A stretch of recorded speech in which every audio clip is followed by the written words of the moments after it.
প্রধানমন্ত্রী নরেন্দ্র মোদীর আমন্ত্রণে দুদিনের সফরে রাশিয়ার রাষ্ট্রপতি ভ্লাদিমির পুতিন আজ ভারতে এলেন। দিল্লিতে বিমানবন্দরে পুতিনকে উষ্ণ অভ্যর্থনা জানান প্রধানমন্ত্রী নরেন্দ্র মোদী। আগামীকাল 23তম ভারত রাশিয়া বার্ষিক সম্মেলনে যোগ দেবেন উভয়ে।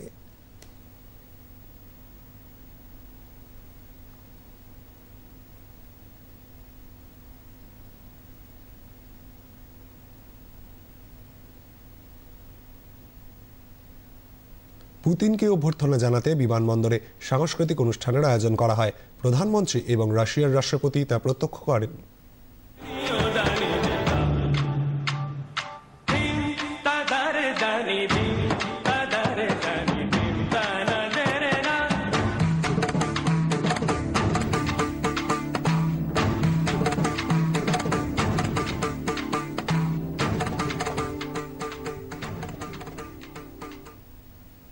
প্রধানমন্ত্রীর বাসভবন ৭ লোককল্যাণ মার্গে যান রাশিয়ার রাষ্ট্রপতি। তাঁর সম্মানে প্রধানমন্ত্রী নৈশভোজের আয়োজন করেছেন।